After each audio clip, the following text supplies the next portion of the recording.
Obama, who we know is the real president of the US, what's he been up to, Rita? Well, yes, this is the man who was behind the Iranian deal, the man who enriched and emboldened the Iranian regime that funds Hamas. He's got some thoughts about what's happening in Israel and Gaza, and he thinks we're all complicit to some degree. What Hamas did was horrific, and there's no justification for it. And what is also true is that the occupation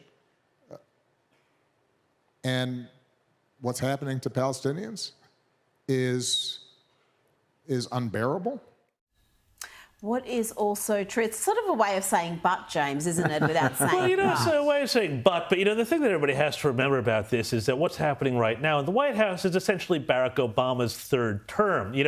So much of the foreign policy establishment are all the people who worked for Barack Obama. They helped do the Iran deal. They did the Arab Spring. You remember what a fantastic disaster that was. Barack Obama has said that he would love to just sit behind the scenes and get the briefings and tell people what to do and say. It's clear that Barack Obama is partially responsible for what's going on here now. Even if he's not directly controlling Joe Biden, his people are in there. This is the Obama style of governance we're seeing. And this moral relativism, we're all a bit guilty. Everyone's no, that's wrong. Complicit. Hamas is the bad guys, Barack Obama. I hate to tell you, as are your buddies in Iran. Absolutely. Now, hyperbole, extreme exaggeration. Bruce Pascoe seems to have been a bit upset by The Voice, James. What happened here? Oh, poor Bruce Pascoe. Well, he said that he's done a very long piece. I mean, you can see it there on the screen. And everybody should go actually look at the Guardian website, because I never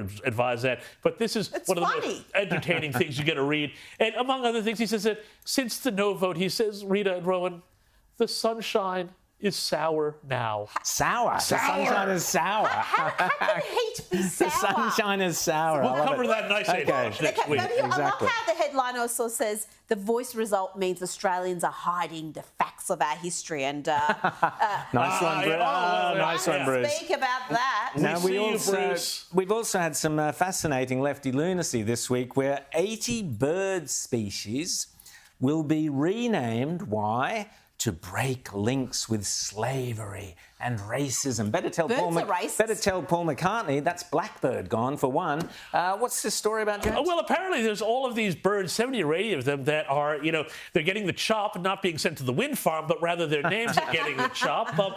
Birds like the Wilson snipe and the Hammond flycatcher, because apparently they're named after people who, yes, I'm sorry, Rita, the Hammond flycatcher were named after people who had bad opinions once upon a time.